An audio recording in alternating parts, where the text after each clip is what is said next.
അമ്പലപ്പുഴ ക്ഷേത്രവും പള്ളിപ്പാനിയും എന്ന ഗ്രന്ഥത്തിന് അവതാരിക എഴുതിയിരിക്കുന്നത് അമ്പലപ്പുഴ യോഗം പേട്ടസംഘം സമൂഹ പെരിയോരായ ശ്രീ എൻ ഗോപാലകൃഷ്ണപിള്ള അവർകളാണ്. അവതാരിക ശ്രീ പി പ്രേമകുമാർ അമ്പലപ്പുഴയിൽ ജനിച്ചു വളർന്ന് വിവിധ സാമൂഹ്യ സാംസ്കാരിക മണ്ഡലങ്ങളിൽ പ്രവർത്തിച്ചു വരുന്നു. ദീർഘകാലം സ്റ്റേറ്റ് ബാങ്ക് ഓഫ് ട്രാവൻകൂർ എന്ന സ്ഥാപനത്തിൽ സേവനം പൂർത്തിയാക്കി വിശ്രമജീവിതം ആരംഭിച്ചതു മുതൽ ചരിത്രപരമായ കാര്യങ്ങൾ മനസ്സിലാക്കുന്നതിനും അവ ഭാവി തലമുറയ്ക്ക് ഉപകാരപ്രദമാകുന്നതിലേക്കായി പുസ്തകങ്ങൾ എഴുതുന്നതിനും പുണ്യസ്ഥലങ്ങൾ സന്ദർശിക്കുന്നതിനും സമയം കണ്ടെത്തി തൻ്റെ വിശ്രമജീവിതം സന്തോഷപ്രദമായി കൊണ്ടു നടക്കുന്ന വ്യക്തിത്വമാണ്. അമ്പലപ്പുഴ ക്ഷേത്ര മാഹാത്മ്യവും ചെമ്പകശ്ശേരി ചരിത്രവും, തിരുപ്പതി വെങ്കടാചലപതി ക്ഷേത്രചരിത്രം, ചെമ്പകശ്ശേരി ചരിത്രം എന്നിങ്ങനെയുള്ള ഗ്രന്ഥങ്ങൾ അദ്ദേഹത്തിൻ്റെ തൂലികയിൽ നിന്നും ജന്മമെടുത്തിട്ടുള്ളത് ഏറെ ജനശ്രദ്ധ നേടിയിട്ടുണ്ട്. തുടർന്ന് അമ്പലപ്പുഴ ക്ഷേത്രവും പള്ളിപ്പാനിയും എന്ന ശീർഷകത്തിൽ ക്ഷേത്രത്തിൻ്റെ ചരിത്രവും അവിടെ ഭഗവത് ചൈതന്യം പൂർണ്ണതയിൽ നിലനിർത്തുന്നതിനായി എല്ലാ 12 വർഷം കൂടുമ്പോഴും നടത്തിവരുന്ന പള്ളിപ്പാനിയും അതിനുശേഷം നടത്തിവരുന്ന ദ്രവ്യകലശവും 12 പള്ളിപ്പാനകൾ കഴിയുമ്പോൾ 144 വർഷത്തിലൊരിക്കൽ വൈദിക ചടങ്ങുകൾ ഉൾക്കൊള്ളിച്ചുകൊണ്ട് നടത്തിവരുന്ന വിജയബലി എന്നിവയെക്കുറിച്ചെല്ലാം പ്രതിപാദിക്കുന്ന ഒരു പ്രസിദ്ധീകരണം മലയാള ഭാഷയ്ക്കായി സമർപ്പിച്ചിരിക്കുകയാണ് ശ്രീ പ്രേമകുമാർ. അമ്പലപ്പുഴ ക്ഷേത്രത്തിലെ പൂജാസമയങ്ങൾ, വഴിപാട് നിരക്കുകൾ, ഭക്തജനങ്ങൾക്ക് ഇവിടെ ലഭ്യമാകുന്ന താമസ സൗകര്യങ്ങൾ, അമ്പലപ്പുഴയിലും പരിസര പ്രദേശത്തുമുള്ള തീർത്ഥാടന സ്ഥലങ്ങൾ, ടൂറിസ്റ്റ് കേന്ദ്രങ്ങൾ തുടങ്ങിയ വിവരങ്ങൾ ഇതിൽ ഉൾക്കൊള്ളിച്ചിരിക്കുന്നത് വിദൂര സ്ഥലങ്ങളിൽ നിന്നും അമ്പലപ്പുഴയിൽ എത്തിച്ചേരുന്ന ഭക്തജനങ്ങൾക്ക് ഏറെ പ്രയോജനകരമാകും എന്നതിൽ സംശയമില്ല.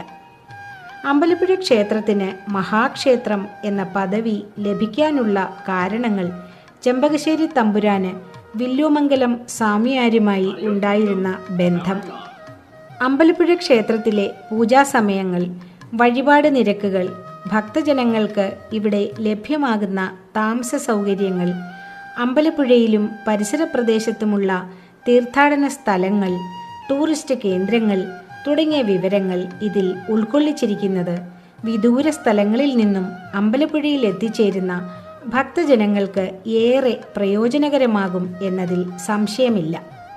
അമ്പലപ്പുഴ ക്ഷേത്രത്തിന് മഹാക്ഷേത്രം എന്ന പദവി ലഭിക്കാനുള്ള കാരണങ്ങൾ ചെമ്പകശ്ശേരി തമ്പുരാന് വില്ലുമംഗലം സ്വാമിയാരുമായി ഉണ്ടായിരുന്ന ബന്ധം, ക്ഷേത്രോൽപ്പത്തി, അമ്പലപ്പുഴ പാൽപായസത്തിൻ്റെ ഉൽപ്പത്തി, തയ്യാറാക്കുന്ന രീതി, നാടകശാല സദ്യ, അമ്പലപ്പുഴ വേലകളി, തുള്ളൽ പ്രസ്ഥാനത്തിൻ്റെ ഉത്ഭവം തുടങ്ങിയ ചരിത്രപരമായ വിഷയങ്ങളെല്ലാം വളരെ ലളിതമായി ഇതിൽ പ്രസ്താവിച്ചിട്ടുണ്ട്. തുഞ്ചത്ത് രാമാനുജൻ എഴുത്തച്ഛൻ, ശ്രീകുമാരൻ നമ്പൂതിരി, കുഞ്ചൻ നമ്പ്യാർ തുടങ്ങിയ മഹാരഥന്മാർ ചെമ്പകശ്ശേരി സമ്പുഷ്ടമാക്കിയിരുന്നതും മേൽപ്പത്തൂർ നാരായണ ഭട്ടതിരിയുടെ ആതിഥേയത്വവും സംസ്കൃത ഭാഷയിൽ അദ്ദേഹത്തിൻ്റെ അറിവും വ്യാകരണ പാണ്ഡിത്യവും എല്ലാം ഗ്രന്ഥരൂപത്തിലാക്കി തയ്യാറാക്കിച്ച പ്രക്രിയാ സർവസ്വം എന്ന വ്യാകരണ ഗ്രന്ഥവും മത്സ്യാവതാരം മുതൽ സുഭദ്രാഹരണം വരെയുള്ള കൂത്തു പ്രബന്ധങ്ങളും മറ്റും അമ്പലപ്പുഴയിൽ വെച്ച് രചിച്ചവയാണെന്നുള്ള അറിവുകളും ജനമനസ്സുകളിൽ പ്രത്യേക അനുഭൂതി ഉളവാക്കുന്നവയാണ്. അമ്പലപ്പുഴ ദേശക്കാർക്ക് ശബരിമല ക്ഷേത്രവുമായുള്ള ബന്ധവും ചെമ്പകശ്ശേരി തമ്പുരാനും പന്തളം കൊട്ടാരവുമായി ഉണ്ടായിരുന്ന മൈത്രി ബന്ധവും പന്തള രാജകുമാരനായ അയ്യപ്പസ്വാമി വാവരുമായി പുറക്കാട് കടപ്പുറത്ത് വെച്ച് സന്ധിച്ച് സുഹൃത് ബന്ധത്തിൽ ഏർപ്പെട്ടതും അയ്യപ്പസ്വാമി ശബരിമലയിൽ കുടിയിരിക്കുന്നതിനായുള്ള ശരമയച്ചത് തേടിപ്പിടിക്കുന്നതിനായി അമ്പലപ്പുഴ ഭടന്മാരും വാവരും ഒരുമിച്ച് അന്വേഷിച്ച് ശബരിമലയിലെത്തി ശരം വീണ സ്ഥലം കണ്ടെത്തിയതും അവിടെ ക്ഷേത്ര നിർമ്മിതിക്ക് വേണ്ട ഒരുക്കങ്ങളിൽ പന്തളത്ത് രാജാവിനെ സഹായിച്ചതിൻ്റെ അടിസ്ഥാനത്തിൽ അമ്പലപ്പുഴ ദേശക്കാർക്ക് ശബരിമലയിലെ ഉത്സവാദി കാര്യങ്ങളിലും ആചാരങ്ങളിലും പ്രത്യേക പരിഗണന നൽകിയിട്ടുള്ളതും എല്ലാം ഇതിൽ പ്രതിപാദിച്ചിട്ടുള്ളത് പുതുതലമുറയ്ക്ക് അറിവുകൾ പകരുന്നതിന് ഉപകരിക്കും എന്നത് ശ്രദ്ധേയമാണ്.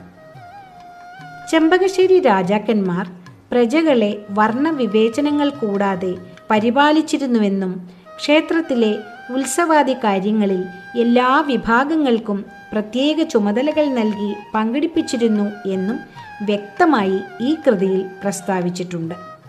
അമ്പലപ്പുഴ ക്ഷേത്രത്തിൽ എല്ലാ വർഷവും മേടമാസം 1 മുതൽ 10 നാളുകളിലായി നടന്നുവരുന്ന കളമെഴുത്തും പാട്ടും 30,000 കളഭം തുടങ്ങി ദേവന്റെയും നാടിൻ്റെയും ഐശ്വര്യത്തിനും അഭിവൃദ്ധിക്കും വേണ്ടി നടത്തപ്പെടുന്ന എല്ലാ ചടങ്ങുകളെക്കുറിച്ചും വളരെ ലളിതമായി ഈ പുസ്തകത്തിൽ ഉൾക്കൊള്ളിച്ചിരിക്കുന്നത് ഏറെ വിജ്ഞാനപ്രദമാണ്. മാർത്താണ്ഡവർമ്മ മഹാരാജാവ് ചെമ്പകശ്ശേരി കീഴടക്കാൻ വരുന്നു എന്ന വിവരമറിഞ്ഞ ചെമ്പകശ്ശേരി രാജാവ് ഭഗവാന്റെ സ്വത്ത് തന്നെ കൊണ്ട് പരിപാലിക്കുവാൻ സാധിക്കുകയില്ല എന്ന വസ്തുത സ്വയം ബോധ്യപ്പെട്ട് രാജഭണ്ഡാരത്തിൻ്റെ താക്കോലുകൾ അമ്പലപ്പുഴ ഭഗവാന്റെ തൃപ്പടിയിൽ സമർപ്പിച്ച് പ്രാർത്ഥിക്കുകയും രാമയ്യൻ ദളവയുടെ നേതൃത്വത്തിലുള്ള മാർത്താണ്ഡവർമ്മ മഹാരാജാവിൻ്റെ പട്ടാളം ഭഗവാന്റെ തൃപ്പടിയിൽ സമർപ്പിക്കപ്പെട്ട ഭണ്ഡാരത്തിൻ്റെ താക്കോലുകൾ അവിടെ നിന്നും കൈവശപ്പെടുത്തുകയായിരുന്നു എന്നും മറ്റുമുള്ള വസ്തുതകൾ ഈ പുസ്തകത്തിൽ പരാമർശിച്ചിട്ടുള്ളത് വരും തലമുറകൾക്ക് പുതിയ അറിവുകൾ പകരുന്നവയാണ്. ദേവനും രാജാവിനും പ്രജകൾക്കും ഉണ്ടാകുന്ന നാവുദോഷം, കണ്ണുദോഷം, ആഭിചാരദോഷം, ചെയ്ത്തുദോഷം തുടങ്ങിയ എല്ലാ വിപത്തുകൾക്കും പരിഹാരമായിട്ടാണ് 12 വർഷത്തിലൊരിക്കൽ നടത്തിവരുന്ന പള്ളിപ്പാന. പള്ളിപ്പാനയ്ക്ക് ശേഷം തിരുവുത്സവത്തിന് മുമ്പായി നടത്തപ്പെടുന്ന ദ്രവ്യകലശം, 12 പള്ളിപ്പാനകൾ കൂടുമ്പോൾ 144 വർഷത്തിലൊരിക്കൽ നടത്തപ്പെടുന്ന വൈദിക ചടങ്ങുകൾ അടങ്ങിയ വിജയബലി എന്നിവയുടെ ആചാരാനുഷ്ഠാനങ്ങൾ സംബന്ധിച്ച വിവരങ്ങൾ ഈ പുസ്തകത്തിൽ അടുക്കും ചിട്ടയോടും കൂടി അടയാളപ്പെടുത്തിയിരിക്കുന്നു.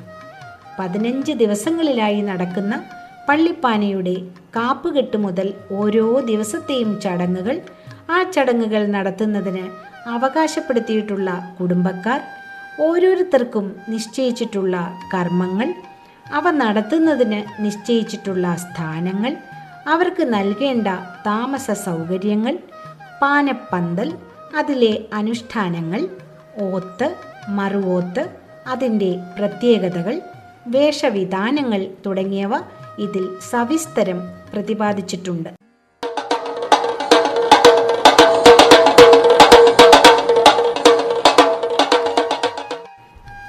ഐതിഹ്യം വിവരിക്കുന്ന ഭാഗത്ത് അസുരഗുരുവായ ശുക്രാചാര്യരുടെ ആഭിചാര പ്രയോഗത്താൽ മഹാവിഷ്ണു ചൈതന്യത്തിന് മന്ദത ഭവിക്കുന്നതും അത് മാറ്റിയില്ലെങ്കിൽ ലോകത്തിൻ്റെ നിലനിൽപ്പ് തന്നെ അപകടത്തിലാകും എന്ന് മനസ്സിലാക്കിയ ശിവഭഗവാൻ സുബ്രഹ്മണ്യസ്വാമിയുടെ നിർദ്ദേശപ്രകാരം പത്നി സമേതനായി വേലനായും വേലത്തിയായും അവതരിച്ച് പറയും കൊമ്പും തുടിയുമായി എത്തി പള്ളിപ്പാന നടത്തി വിഷ്ണു ഭഗവാന് സംഭവിച്ച ആഭിചാര ദോഷങ്ങൾ അകറ്റി പുഷ്ടി പ്രാപിപ്പിച്ചു എന്ന അറിവ് വളരെ ലളിതമായി വിവരിച്ചിട്ടുള്ളത് ഏറെ ശ്രദ്ധേയമാണ്.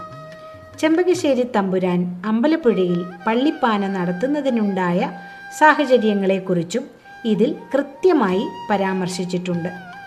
പള്ളിപ്പാന നടത്തുന്നതിന് അവകാശപ്പെട്ട അമ്പലപ്പുഴ, ചെമ്പകശ്ശേരി, കോയിക്കരി, കുന്നംകരി, ഏറമുണ്ട, നട്ടാശ്ശേരി, അമ്പലപ്പുഴ എന്നീ സ്ഥലങ്ങളിലെ 6 കുടുംബങ്ങളിലെ വേലന്മാർ, ചെമ്പകശ്ശേരി തച്ചൻ, അമ്പനാട്ട് പണിക്കർ, ക്ഷേത്രം അധികാരികൾ, നാട്ടുപ്രമാണിമാർ തുടങ്ങിയവരുടെ സാന്നിധ്യത്തിൽ വേലന്മാർ ജപിച്ചു നൽകുന്ന 6 കാപ്പുകൾ, 5 എണ്ണം സ്വർണത്തിലും 1 വെള്ളിയിലും, ശ്രീകോവിലിൽ വെച്ച് ദേവ ചൈതന്യം ആവാഹിച്ച് പാനപ്പന്തലിൽ എഴുന്നള്ളിച്ചു വെച്ച കോയ്മവടിയോട് ചേർത്ത് ബന്ധിച്ച് തുടക്കം കുറിക്കുന്ന പള്ളിപ്പാന ചടങ്ങുകൾ 15 ദിവസത്തെ പ്രത്യേക ചടങ്ങുകളോടെ പര്യവസാനിക്കും.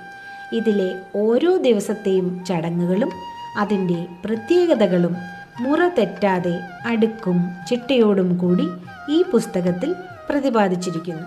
തികച്ചും ഭക്തിഭാവമുള്ള ഭാഷയാണ് ഇതിൻ്റെ രചനയിൽ ഗ്രന്ഥകാരൻ അവലംബിച്ചിരിക്കുന്നത്.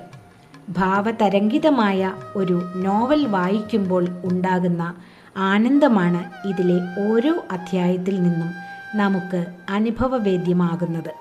ശ്രീ പ്രേമകുമാർ നടത്തുന്ന ക്ഷേത്ര ദർശനങ്ങളിലൂടെയും ചരിത്രാന്വേഷണങ്ങളിലൂടെയും സമ്പർക്കം സ്ഥാപിക്കുന്ന മഹത് വ്യക്തികളുമായുള്ള സഹവാസത്തിലൂടെ ആർജിച്ചിട്ടുള്ള അറിവുകളും സംഭരിച്ച് അദ്ദേഹം രൂപപ്പെടുത്തിയിട്ടുള്ള പ്രസിദ്ധീകരണങ്ങൾ ഈ കാലഘട്ടത്തിലെ ജനത നെഞ്ചോട് ചേർത്ത് സ്വീകരിച്ചിട്ടുണ്ട്.